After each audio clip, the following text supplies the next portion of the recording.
Hello' বন্ধু, current আছামলৈ স্বাগতম। আজি আপোনালোকক এজোপা গছ দেখুৱাই আছোঁ।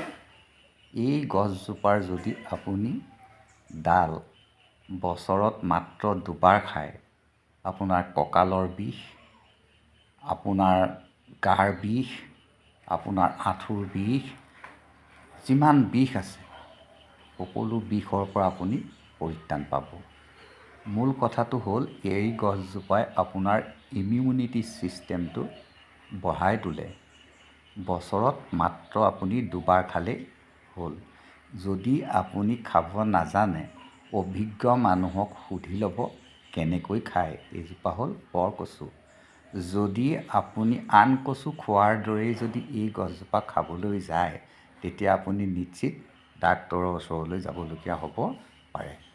যদি মই শিকাই দিব লাগে, তেতিয়াহ'লে পৰৱৰ্তী ভিডিঅ'টো আপুনি চাব লাগিব। এই গছজোপা আপুনি নেটত চাৰ্চ কৰি চালে গম পাব যে ই কিমান সাংঘাতিক ঔষধি গুণ আছে। ই ছুগাৰৰ কাৰণে ভাল, ই প্ৰেছাৰৰ কাৰণে ভাল, ই কলেষ্ট্ৰৰেলৰ কাৰণে ভাল। কিয় ভাল সকলোখিনি আপুনি বিতংকৈ বৰগছ বুলি বা বৰকচু বুলি মাৰি দিলে আপুনি নেটৰ পৰা জানিব পাৰিব।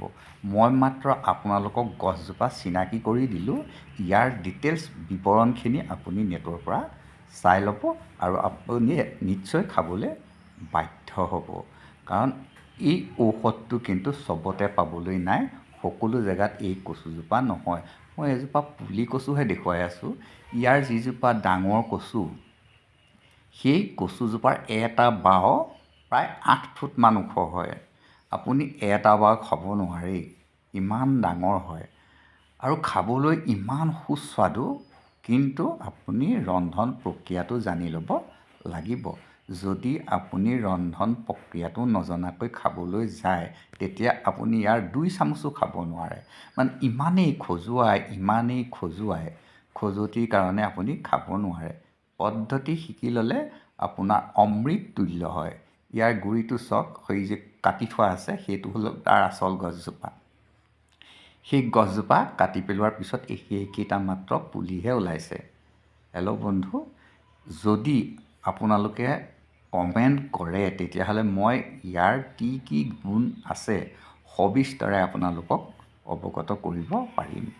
কিন্তু মই আজি গোটেই কথাখিনি ক'বলৈ এইকাৰণেই বিচৰা নাই যে দীঘলীয়া হ'লে আপোনালোকে অসুবিধা পাব। যদি আপুনি মোৰ ভিডিঅ'টো এতিয়াও চাই আছে, এটা লাইক কৰক, মোৰ চেনেলটো ছাবস্ক্ৰাইব কৰক। আপোনালোকে বহু নজনা কথা জানিব পাৰিব। আজিলৈ আহোঁ, ধন্যবাদ।